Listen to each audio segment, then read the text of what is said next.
Eh bien, bonjour.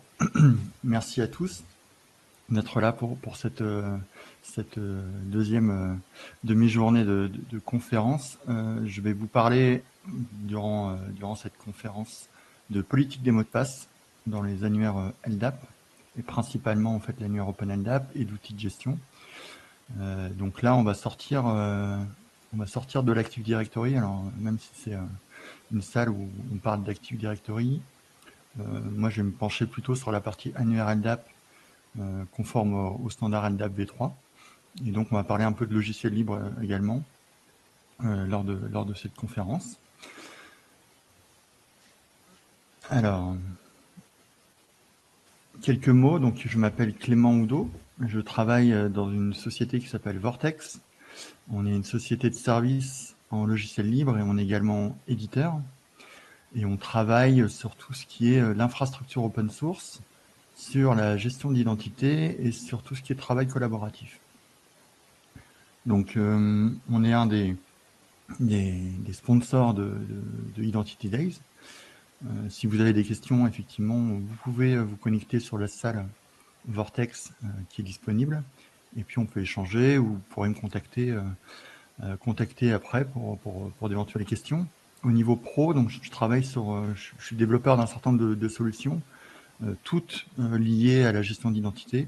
En particulier, il y a des noms que vous connaissez, Lemon LDAP NG, LDAP Toolbox, LDAP Synchronization Connector, Fusion IAM, et WS Suite qui est, alors elle, pas tout à fait orientée sur la gestion d'identité, mais qui est plutôt une solution de travail collaboratif, qui est une sorte d'équivalent à Office 365 ou la Google Suite. D'un point de vue personnel, je fais d'autres choses également. Je fais de la musique, je fais des séries, je fais du théâtre. Et on va voir ça.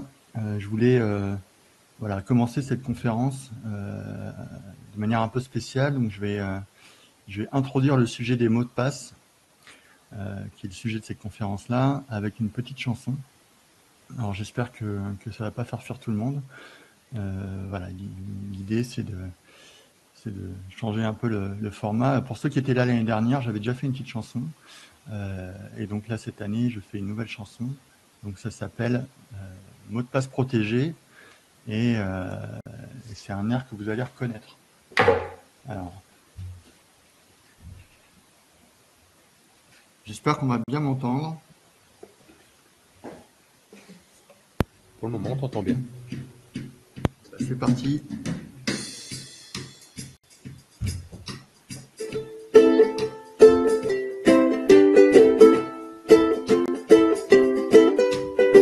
Souvent chiffré, mais parfois en clair. Un mot de passe mal géré, ça peut coûter cher. Les attaquants ne font pas semblant. Quand ils s'en prennent à ton compte, c'est pas très marrant. Ne le laisse pas traîner. Il est si fragile, un mot de passe à protéger. Tu sais, c'est pas si facile. Ne le laisse pas traîner. Il est si fragile, un mot de passe à protéger. Tu sais, c'est pas si facile. Ta date de naissance, le nom de ton chat. C'est pas comme si tu n'avais pas d'autre choix. Essaye un peu de faire un effort. Respecte les critères pour faire un mot de passe fort. Ne le laisse pas traîner. Il est si fragile, un mot de passe à protéger. Tu sais, c'est pas si facile. Ne le laisse pas traîner. Il est si fragile, un mot de passe à protéger. Tu sais, c'est pas si facile.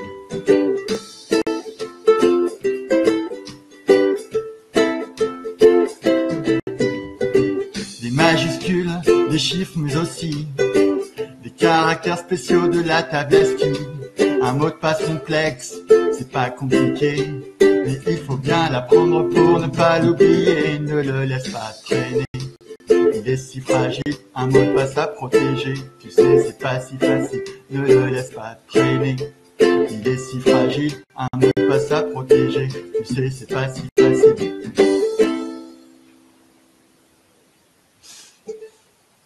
Voilà, merci d'être resté.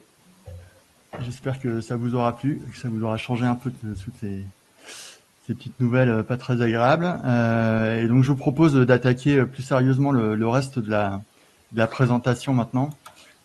pour parler donc de politique des mots de passe. Alors, le premier sujet que je souhaite aborder, c'est le standard. Donc, le protocole LDAP, comme vous le savez peut-être, est régi par des standards, comme un certain nombre de protocoles sur Internet, comme HTTP par exemple. Et dans ces standards, on a un brouillon qui concerne la politique des mots de passe. Donc, en anglais, Password Policy. Ce brouillon, il est bien sûr en ligne. Vous avez le lien là sur la diapo. Mais comme son nom l'indique, c'est un draft, et ce qui veut dire qu'il n'a pas été encore officiellement validé par l'IETF. Alors c'est un peu dommage parce que la première version de ce brouillon, elle date de 99, donc il y a plus de 20 ans maintenant. Et donc il y a eu des versions successives, et on est aujourd'hui à la version 10, qui a été publiée en 2009. Et malheureusement, comme un brouillon a une durée de validité qui est courte, qui est de quelques mois, d'un point de vue purement standard, le draft de la politique des mots de passe n'est plus valide. Il est expiré. Cela dit, beaucoup d'implémentations d'annuaires LDAP utilisent ce standard et se reposent en fait sur le document qui a été écrit par un monsieur qui s'appelle BRA. Et donc, voilà, même s'il faut noter que d'un point de vue purement officiel, le standard n'a pas été validé, il est aujourd'hui implémenté et donc devient un standard de facto puisque plusieurs annuaires, dont OpenLDAP, puisqu'on va parler d'OpenLDAP aujourd'hui, mais il y a 2 annuaires qui implémentent les mêmes règles. Donc la première partie de cette présentation, je vais vous expliquer ce qui a été mis à l'intérieur de ce document, et puis on verra ensuite comment ça a été mis en musique dans différents annuaires comme OpenLDAP.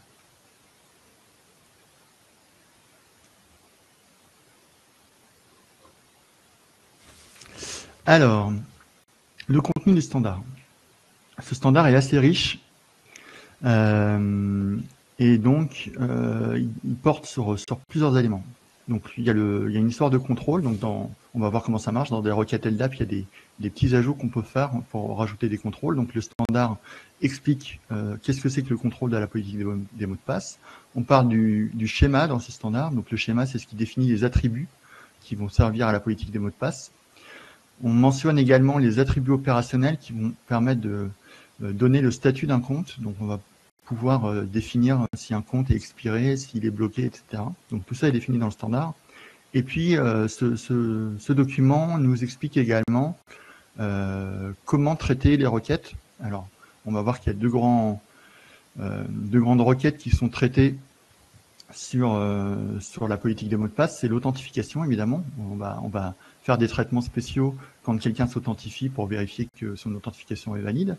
Et puis également, lorsqu'on change son mot de passe, on va également là intervenir lors du changement de mot de passe pour vérifier que le nouveau mot de passe est conforme à notre politique. Donc, tout ça est expliqué dans le document. Au niveau du dialogue client-serveur, voilà, on a été un petit peu, j'ai ouvert les requêtes. Votre client est à gauche et votre serveur est à droite, donc le serveur LDAP. Le client va envoyer une requête. Donc cette requête, ça pourrait être soit une authentification, soit une modification de mot de passe. Et en plus de la requête, il va envoyer un contrôle. Donc ce contrôle pour le client sert uniquement à dire au serveur, voilà, je suis un client LDAP et je suis un client LDAP qui sait faire des choses supplémentaires par rapport au standard. Je sais traiter la politique des mots de passe. Si j'envoie la même requête sans le contrôle, le serveur dira, bah ok, ce client-là ne sait pas faire de la politique de mot de passe, donc je vais lui faire une réponse standard et je ne vais pas lui amener des réponses supplémentaires au niveau de la politique des mots de passe. Comme le contrôle est envoyé, le serveur va pouvoir faire le traitement de la requête et va renvoyer une réponse dans le contrôle. Donc dans la réponse LDAP, on a un certain nombre de champs. Alors c'est peut-être un peu petit là pour vous, mais je vais les détailler après. Et on va dire par exemple, au lieu de dire simplement que l'authentification est refusée, je vais pouvoir dire l'authentification est refusée et elle est refusée parce que le compte est bloqué ou elle est refusée parce que le compte est expiré. On voit bien que ça ne change rien au résultat final puisque l'authentification elle est quand même refusée, mais que le client pourra avoir des informations supplémentaires sur la raison du refus et va pouvoir avertir l'utilisateur en lui disant bah attention, là c'est pas parce que tu n'as pas le bon mot de passe, c'est peut-être ton bon mot de passe, mais il se trouve que ce mot de passe-là n'est plus valable. Donc ça donne quand même des informations supplémentaires. Alors qu'est-ce qui se passe lors de la phase d'authentification?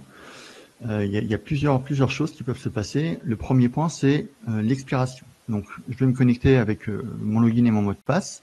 Le serveur va dire OK, ben, ce mot de passe il est bon, c'est bien le mot de passe du compte. Par contre, je viens de vérifier, ce mot de passe il est expiré. Donc il y a une politique qui dit que ton mot de passe n'est valable que 3 mois par exemple. Et là, tu t'es connecté avec un mot de passe qui a dépassé cette date d'expiration. Ça, c'est la première vérification. Deuxième chose qui est faite à l'authentification, on va gérer le verrouillage ou le blocage. La première chose, c'est que déjà, si on envoie un mauvais mot de passe, le serveur va incrémenter un compteur et va dire « Ah bah tiens, il y a une nouvelle tentative d'authentification qui a échoué, et donc je vais augmenter le compteur d'authentification échoué. » Et puis, pareil, dans la politique, on va voir comment ça se configure. Je vais pouvoir dire, au bout de 4 authentifications échouées, je refuse en fait qu'on continue à répondre à cet utilisateur-là. Je veux que dans tous les cas, que le mot de passe soit bon ou pas bon, on réponde que c'est un échec. Donc, imaginons, j'ai dit dans ma politique, je bloque le compte au bout de 4 tentatives. Au bout de 4 tentatives, même si je m'authentifie avec un mot de passe qui est bon cette fois-ci, le serveur me répondra que le compte est bloqué et que l'authentification est refusée. Donc ça, c'est des choses assez classiques, dont on a l'habitude. Troisième point, qui est un petit peu plus compliqué à mettre en œuvre, c'est le forcement, c'est quand on force à changer de mot de passe. Donc vous avez l'habitude de ça, j'imagine que certains d'entre vous sont... J'ai une présentation qui a sauté. Voilà, certains d'entre vous sont très habitués avec Active Directory à pouvoir dire, quand on se connecte avec ce compte, il faut que l'utilisateur change son mot de passe à la nouvelle connexion. Donc ça, c'est implémenté, en tout cas, c'est défini dans le standard de politique des mots de passe du protocole LDAP. On va avoir un drapeau dans le compte d'utilisateur qui dit, voilà, il a un mot de passe qui est temporaire, et quand il va l'utiliser la première fois, le serveur va lui répondre que ce mot de passe est bon, évidemment, mais qu'il faut qu'il le change. Et enfin, le dernier élément qui est géré au niveau de l'authentification, ce sont les alertes. On va pouvoir rentrer, mais on va nous dire, attention, votre mot de passe est valide, mais il expirera dans tant de temps, ou alors vous avez un nombre de grâces d'authentification restante. Alors le nombre de grâces, c'est lié au premier point. Le standard de la politique des mots de passe nous autorise à définir un nombre de grâces d'authentification. Ça signifie que, imaginez que votre mot de passe est expiré et que votre administrateur ou votre RSSI a dit, OK, on donne une expiration au bout de 3 mois. Par contre, je veux laisser 2 tentatives après ces 3 mois. Alors, ces tentatives sont appelées des grâces d'authentification. Je vais laisser 2 grâces d'authentification à l'utilisateur pour qu'il ait la possibilité, s'il le souhaite, de se reconnecter quand même et d'aller changer son mot de passe. Donc, on a également un compteur de grâces d'authentification qui existe dans la politique des mots de passe. Alors, le deuxième grosse requête qui est faite et qui est interceptée par la politique des mots de passe, donc c'est la modification du mot de passe. Et là, ce que fait la politique, c'est qu'elle va regarder votre nouveau mot de passe et qu'elle va le contrôler. Donc, dans le brouillon du standard, on a des possibilités de vérifier la longueur minimale, l'âge minimal, la présence dans l'historique et puis la complexité du mot de passe. Alors la complexité, vous avez l'habitude de ça également, on vous demande souvent un caractère, une majuscule, un caractère spécial, une minuscule, etc. Il faut savoir que le brouillon, le standard n'impose rien en termes de complexité. Il vous dit simplement, si vous souhaitez, vous pouvez vérifier la complexité du mot de passe. Mais le standard n'impose rien sur qu'est-ce qui doit être vérifié à l'intérieur du mot de passe. Alors, dans OpenLDAP, donc les développeurs d'OpenLDAP, évidemment, essayent de coller au plus près aux standards et au protocole. Et donc, ils ont pris en compte ce document-là. Un petit rappel, peut-être que certains d'entre vous ne connaissent pas OpenLDAP. OpenLDAP, c'est un logiciel libre qui est conforme au standard LDAP v3.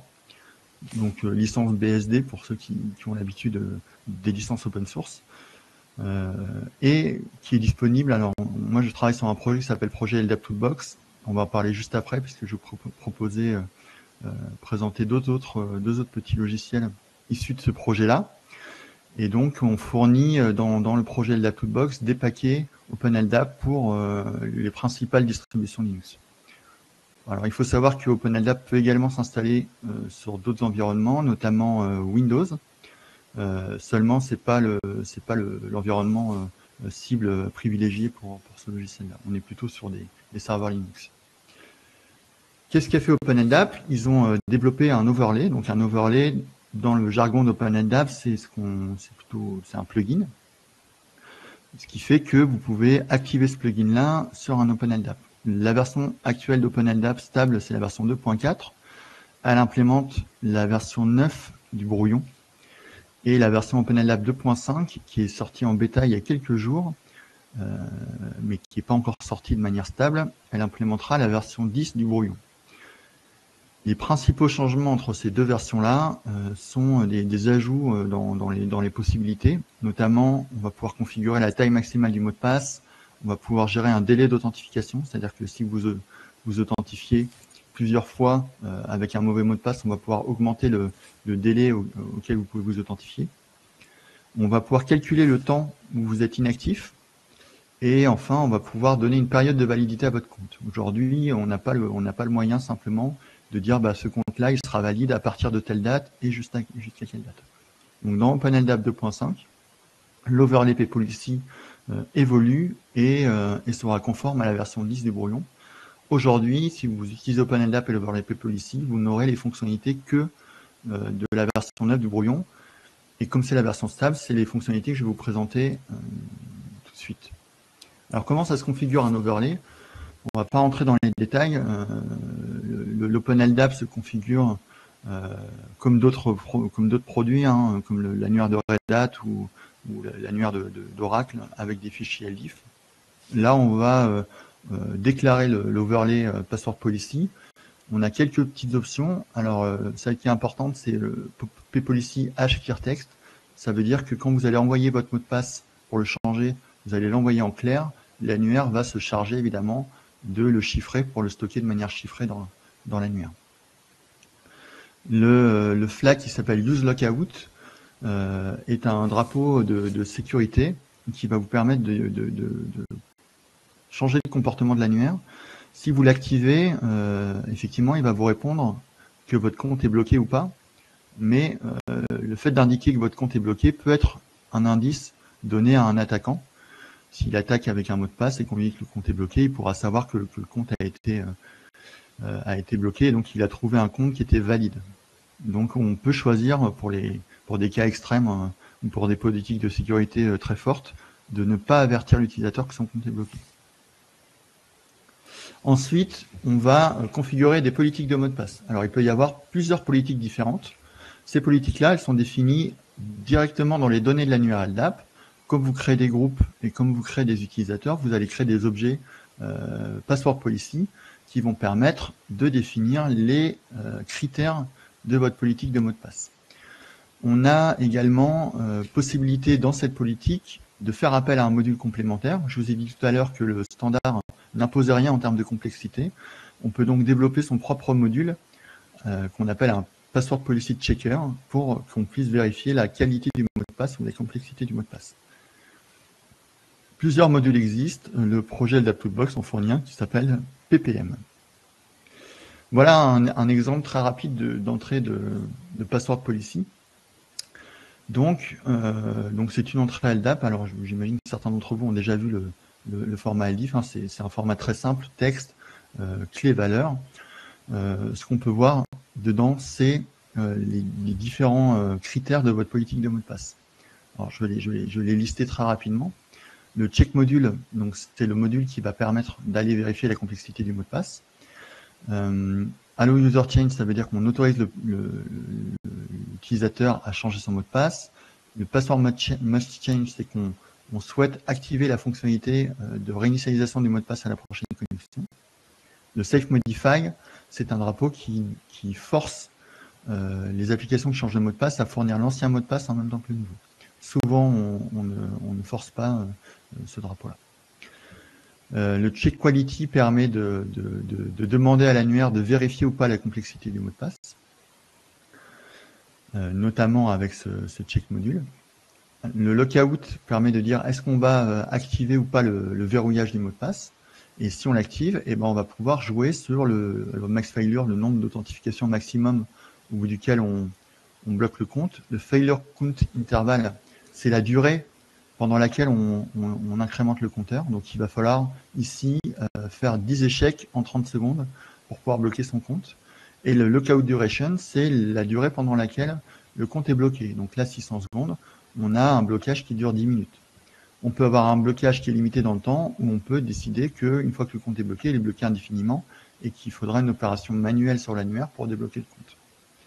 On a ensuite tout ce qui concerne l'expiration. Donc, est-ce qu'on affiche un avertissement au bout de combien de temps le mot de passe est expiré? Donc, tout ça, c'est des valeurs en secondes. On a le min age qui est l'âge minimum du mot de passe, c'est-à-dire que si vous changez votre mot de passe, il faut attendre au moins 10 minutes pour rechanger votre mot de passe. Les grâce time limit, c'est le nombre de grâces d'authentification, on en a parlé tout à l'heure. Le min length, c'est la taille minimale. Et puis l'historique des mots de passe, c'est le nombre de mots de passe qu'on va mémoriser dans votre historique. Ça, c'est aussi une option du standard de la politique, c'est que quand vous changez votre mot de passe, on va le mémoriser. Et là, typiquement, vous ne pourrez pas utiliser l'un de vos 10 derniers mots de passe, puisque je l'ai configuré comme ça dans la politique. Donc voilà, tout ça peut être du coup changé à la volée, et donc ça va appliquer de manière différente la politique des mots de passe sur les comptes de vos utilisateurs. Une autre chose en fait très importante, une fois qu'on a fait son paramétrage de la politique de mot de passe, c'est de savoir où en sont les utilisateurs, lesquels sont bloqués, lesquels sont expirés, lesquels vont très bien. Pour cela, le standard définit des attributs opérationnels. Donc un attribut opérationnel, c'est un attribut, contrairement par exemple au numéro de téléphone ou à l'adresse mail, qu'on ne peut pas modifier soi-même. Ce sont des attributs techniques qui sont maintenus par l'annuaire LDAP. Alors ces attributs-là, du coup, il y en a un certain nombre. Password Policy Subentry permet de dire que ce compte est rattaché à une politique des mots de passe. Il peut y avoir une politique des mots de passe par défaut, auquel cas on n'a pas besoin de préciser dans l'entrée que le compte est rattaché à une politique, ou on peut dire ça ne sera pas la politique par défaut qui sera appliquée à ce compte-là, et donc on va dire voilà l'entrée de configuration de la politique qui doit être appliquée pour ce compte-là. Le password change time, c'est la date de dernier changement de mot de passe. Le account lock time, c'est la liste des échecs d'authentification. Le password account lock time, c'est la date de dernier blocage. Cette date-là peut avoir une valeur de 000 en termes de date LDAP, ce qui signifie que le mot de passe est bloqué indéfiniment. C'est le password failure time ensuite, qui est la liste de vos dernières authentifications ratées. Ensuite, on a le password historique, qui est l'historique de vos mots de passe. Donc, chaque utilisateur a dans sa fiche LDAP l'historique de ses mots de passe. Le grace use time, c'est l'utilisation des grâces d'authentification. Et le password reset, c'est le fameux drapeau qui va être vrai ou faux, qui va vous forcer ou pas à changer votre mot de passe à la prochaine connexion. Donc tout ça, c'est très technique. Il y a un deuxième overlay qui sera en fait déprécié dans la nouvelle version d'OpenLDAP, qui s'appelle lastbind, mais dont on a besoin dans la version actuelle d'OpenLDAP, qui permet de mémoriser la date de dernière authentification. Puisque dans la version juste avant, on voit qu'on peut mémoriser les échecs d'authentification, mais qu'on n'avait rien pour mémoriser la date de dernière authentification. Donc pour faire ça, on a un autre overlay qui s'appelle lastbind, qui permet de le mémoriser. Ça va être mémorisé également dans un attribut opérationnel qui s'appelle hotTimestamp. Alors tout ça, c'est pas simple, et ce que personne ne vous a jamais dit, et ce que j'ai dû découvrir parfois avec un peu de douleur, ce sont les deux choses suivantes. La première, elle concerne le verrouillage de compte. Donc, je vous ai dit que on avait un attribut opérationnel qui s'appelle le password account log time, et qui permet de stocker la date de dernier blocage. Mais il ne faut pas croire que si vous avez une valeur là-dedans, ça veut dire que votre compte est bloqué. Puisque comme c'est une date et que vous pouvez avoir une durée de blocage, pour savoir si un compte est bloqué, il faut prendre cette date, ajouter la durée de blocage et vérifier que vous êtes encore bloqué ou pas bloqué. Un utilisateur qui ne s'est jamais réauthentifié depuis son blocage aura toujours cet attribut dans son entrée. Cet attribut sera forcément supprimé automatiquement lors d'une nouvelle connexion, mais vous, en tant qu'administrateur, vous pouvez très bien voir des valeurs dans cet attribut-là, alors que le compte n'est pas bloqué. Alors, je vois qu'il y a des questions en même temps. Je vais effectivement essayer d'y répondre en même temps. Alors, tu as des exemples de clients qui savent utiliser ce contrôle? Oui, toutes les bibliothèques LDAP, globalement, savent le faire. La bibliothèque qui était la plus à la traîne dessus, c'était PHP, mais il y a eu des développements récents sur PHP qui font que le PHP LDAP sait utiliser ce contrôle-là. Et donc, un certain nombre de logiciels utilisant du Java, du PHP, du Perl, etc., peuvent utiliser ce contrôle. Typiquement, dans Lemon LDAP, qui est un logiciel de WebSSO qu'on a écrit, on utilise ce contrôle et on est capable de remonter à l'utilisateur, lorsqu'il s'authentifie en mode web, le résultat de la politique de mot de passe. Il y a une autre question de Sylvain sur la sortie de la version 2.5. Concernant le MIT Kerberos, non, il n'y aura pas, le OpenLDAP 2.5 n'amènera pas un serveur Kerberos intégré, donc on aura toujours besoin, si on veut faire du Kerberos avec OpenLDAP, d'avoir son propre serveur Kerberos, pour répondre à ces questions-là. Voilà. N'hésitez pas à poser des questions dans le chat si vous en avez sur ce que je raconte actuellement. Le deuxième sujet, le deuxième point d'attention sur la politique des mots de passe dans OpenLDAP, c'est cette notion de réinitialisation de mots de passe. Donc, comme je vous l'ai dit, il suffit de mettre un drapeau dans la fiche de l'utilisateur pour que l'utilisateur doive réinitialiser son mot de passe. Mais là encore, ça va dépendre du client et donc de l'application qui fait l'authentification. Puisque comme le mot de passe actuel est valable, si vous faites une simple authentification, l'annuaire va vous répondre « Ok, l'authentification a fonctionné ». Et par contre, derrière, il va vous dire « Elle a fonctionné, mais je voudrais que l'utilisateur change son mot de passe ». Si vous êtes confronté à une application qui, elle, ne se sert de l'annuaire que pour faire une authentification, elle ne verra jamais en fait qu'on lui a demandé de réinitialiser le mot de passe. Donc ce drapeau-là n'a d'intérêt que si vous êtes certain que l'utilisateur va passer par une application qui lui permet de basculer sur un formulaire de changement de mot de passe quand on lui force à changer son mot de passe. Donc voilà, ça c'est la façon dont OpenLDAP implémente la politique des mots de passe. Comme vous l'avez vu, c'est pas forcément simple, c'est très technique et on est souvent confronté, nous, quand on installe ces produits-là, à des administrateurs ou des cellules de support ou des utilisateurs qui effectivement, et de manière légitime, ne comprennent pas en fait comment fonctionne tout ça. On a développé un certain nombre d'outils qui sont aussi référencés dans le projet LDAP Toolbox. Alors, vous l'avez compris, LDAP Toolbox, c'est un ensemble d'outils, hein, c'est un peu un best-of de tous les outils qu'on utilise, nous, quand on fait de l'annuaire. Le premier que je voulais présenter s'appelle Self-Service Password. Ça, c'est plutôt dédié aux utilisateurs finaux. Donc, c'est bien sûr un logiciel libre, c'est une petite interface web qui va vous permettre, en tant qu'utilisateur, de changer votre mot de passe ou bien de le réinitialiser si vous l'avez perdu. Donc là, on va pouvoir demander de se faire envoyer un mail, avoir un SMS ou répondre à des questions de sécurité. On peut également modifier sa clé SSH via cet outil. Et donc là, on va reposer soit sur la politique de mot de passe qui est dans l'annuaire, soit on peut également implémenter des politiques de mot de passe avec des critères qui sont au-delà de ce qui est permis par le standard. Typiquement, ne pas réutiliser un des attributs de sa fiche, ne pas réutiliser son login, aller faire appel à des API externes pour vérifier les mots de passe, etc. etc. Donc voilà, une petite interface web que vous pouvez poser devant votre annuaire. Alors là, ça marche très bien pour OpenLDAP, ça marche également très bien pour Active Directory. Donc si vous avez besoin que vos utilisateurs, alors qu'ils ne sont pas forcément en interne, mais depuis un extranet par exemple, puissent aller modifier leur mot de passe ou réinitialiser leur mot de passe Active Directory, vous pouvez utiliser cet outil-là.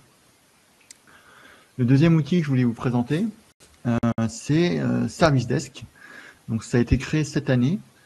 Le constat était qu'on avait des cellules de support donc qui recevaient beaucoup de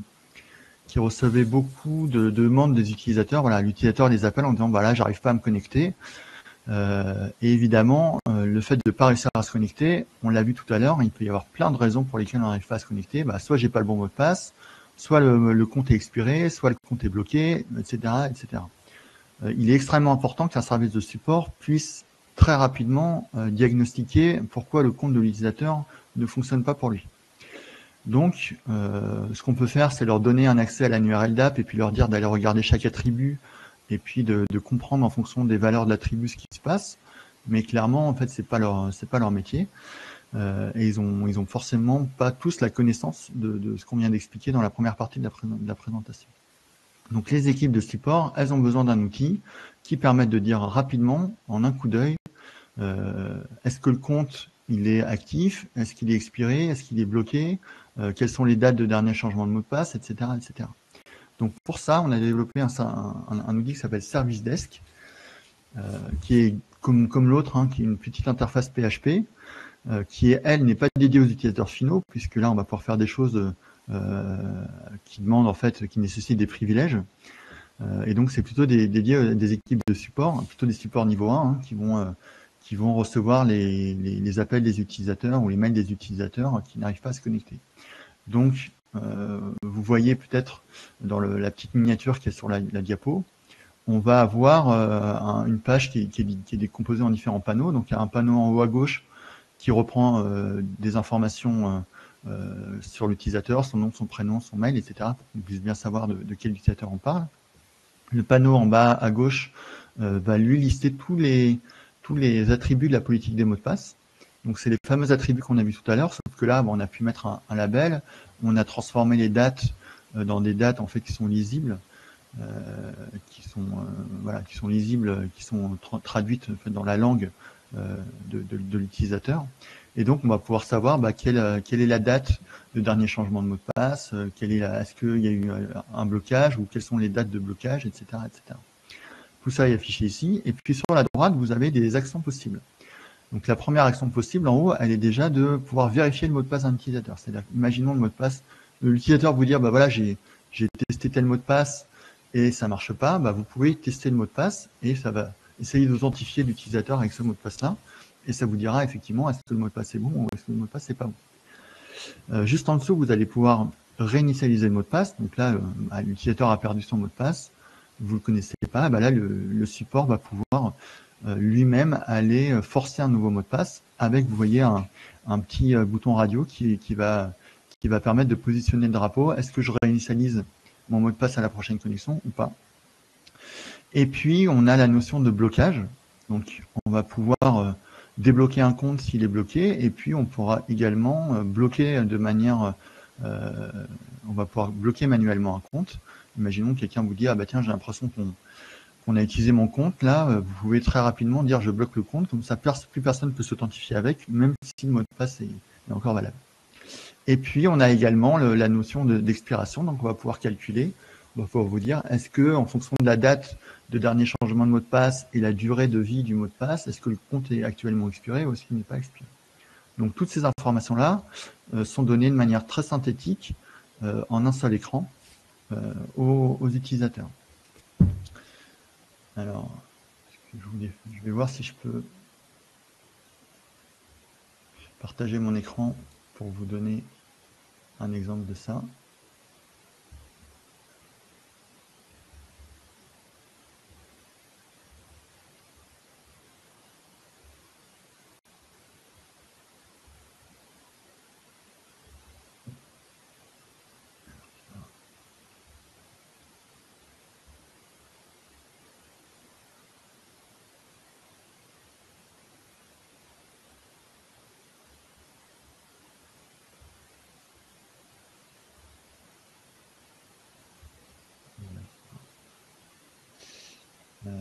Deux secondes.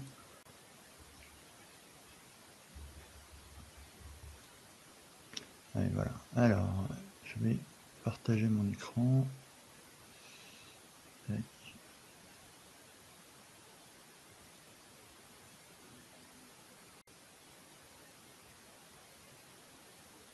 Partage d'écran.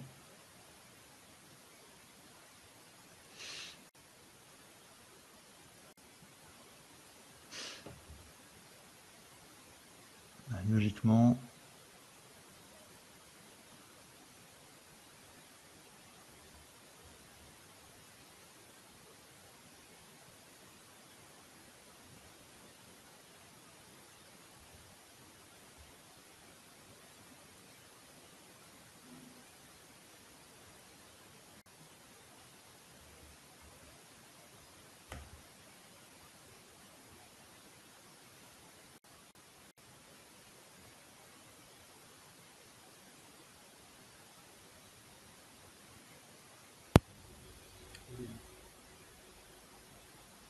Clément, tu utilises quoi comme navigateur?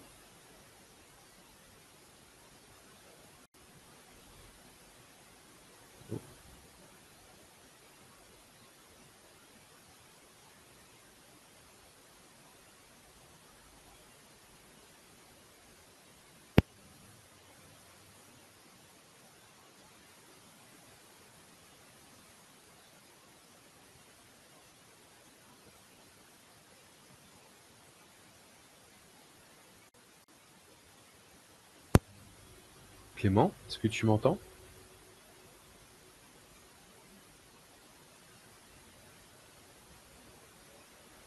Clément? Clément, Clément? Clément? Est-ce que tu m'entends? J'ai Clément? l'impression qu'on a perdu Clément. J'espère qu'il n'est pas parti me composer une nouvelle chanson. Clément?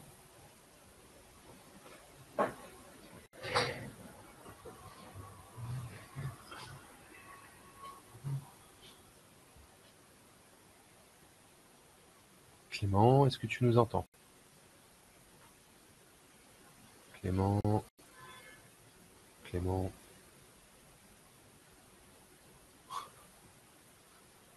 Clément?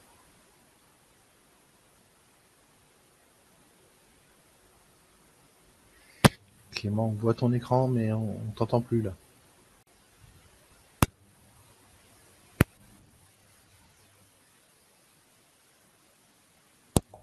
On m'entend? Ah, ça y est, Clément.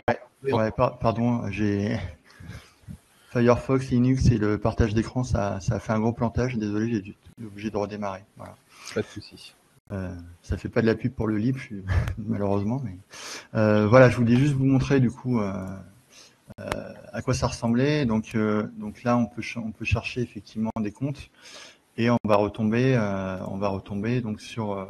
Je vais agrandir parce que là, voilà, pour avoir la vue. Et donc on retrouve sur ces panneaux. Donc vous voyez que on trouve ici, donc tout ça est lu en direct sur l'annuaire LDAP, la date de dernière authentification, la création, la date d'expiration. Vous voyez là, je vais tenter une authentification. Donc l'authentification a été réussie et je vais voir que la date de dernière authentification, elle est là aujourd'hui. Et si je fais un échec, je vais voir que j'ai un compteur d'échecs qui est ici, qui a été incrémenté. Et donc lui, il va s'incrémenter. Et donc, on va augmenter les échecs. Voilà. Mon compte a été bloqué puisque j'ai dit dans ma politique que ce compte devait être bloqué au bout de 2 tentatives. Et donc, il est bloqué pour un certain temps. Et donc là, on me dit il va être bloqué jusqu'à 14h13. Donc, je peux le débloquer manuellement. Je peux également changer mon mot de passe. Et donc, si je fais ça, je vais envoyer le nouveau mot de passe. Et donc, la date de dernier changement de mot de passe va avoir également changé ici. Donc voilà, c'est pour quelqu'un qui n'a pas connaissance, on va dire, des annuaires LDAP et de tout ce qui est politique. C'est un outil qui est extrêmement simple à prendre en main et qui permet de délester souvent des tâches qu'on donne aux administrateurs de l'annuaire qui ont souvent autre chose à faire. Là, ça leur permet de confier ces tâches-là à quelqu'un d'autre. Et donc la question, alors j'attendais un peu cette question, est-ce que je compte adapter ça à Active Directory? Je compte le faire, tout à fait. Par contre, la politique des mots de passe dans Active Directory est assez différente du standard. Seulement, donc il y aura des choses à faire. On pourra certainement implémenter un certain nombre de fonctionnalités identiques, mais ça nécessite pas mal d'écriture de code dédié à Active Directory pour le faire. Donc là, aujourd'hui, autant Self-Service Password, qui est dédié aux utilisateurs finaux, lui, est complètement compatible avec Active Directory, puisque là, on va simplement changer le mot de passe. Autant le Service Desk, aujourd'hui, n'est que pour les annuaires LDAP comme OpenLDAP, qui respectent le standard de la politique des mots de passe que j'ai présenté tout à l'heure. C'est malheureusement pas le cas d'Active Directory, ils n'utilisent pas du tout les mêmes standards pour leur politique des mots de passe. Et donc, on peut derrière imaginer qu'on implémente les mêmes choses pour Active Directory. Alors, je réponds aux questions. Alors, c'est pas un problème de librairie particulièrement, puisqu'on peut, avec PHP LDAP, aller attaquer l'Active Directory et modifier des attributs. Par contre, effectivement, je confirme que c'est un outil web en PHP, donc il faut mettre un petit, alors soit Apache, soit Nginx, ou peu importe. Hein. C'est quelques pages PHP en fait à héberger. Mais c'est très simple à installer, et si vous avez déjà un serveur Linux, il y a des paquets Linux qui installent tout seul, donc c'est très simple. Alors,